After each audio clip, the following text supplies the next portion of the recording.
Before we get into the measures of prejudice, let's explicitly describe what prejudice is. Prejudice is the hostile or negative treatment directed at a social group and its members. Now let's look at means of measuring it. It is important to keep in mind that a measurement must be appropriate for the age group of the children being assessed. One of the earliest measures was the doll preference test developed by Clark and Clark in 1947.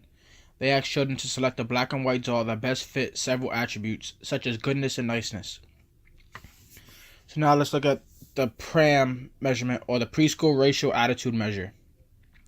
It was designed by John Williams and his colleagues, and they showed kids drawings of two children, one black and one white, and asked them to pick the figure that best completed the story. An example of one of the questions is, here are two girls. One of them is happy and smiles almost all the time. Which one is the happy girl? They were asked these questions and then had to pick which child they best thought fit that description. Another measure is the Multi-Response Racial Attitude Measure, and it built off of the work that PRAM started. It asked kids to assign positive and negative attributes to members of the in-group, out-group, both, or neither. Another measure is the Black-White Intergroup Attitude Scale, or BIAS, and it assesses children's stereotyping of black and white groups in 3 domains: occupations, activities, and traits. Bias differs from other measures in 2 ways. Firstly, the stereotyping and prejudice items were chosen specifically to independently assess the cognitive and emotional components of the kids' racial attitudes.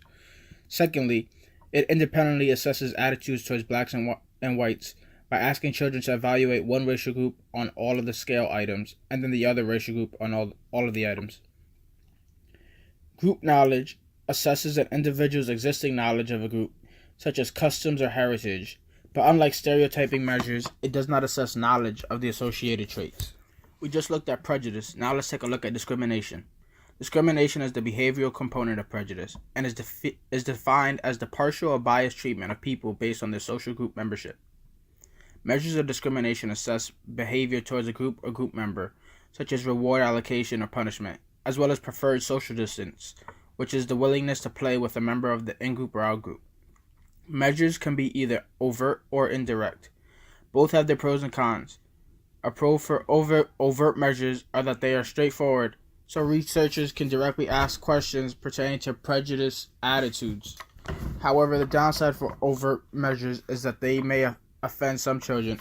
Additionally, by directly addressing the topic of discrimination, the kids might be influenced to pick the socially desirable response, contaminating the validity of the results.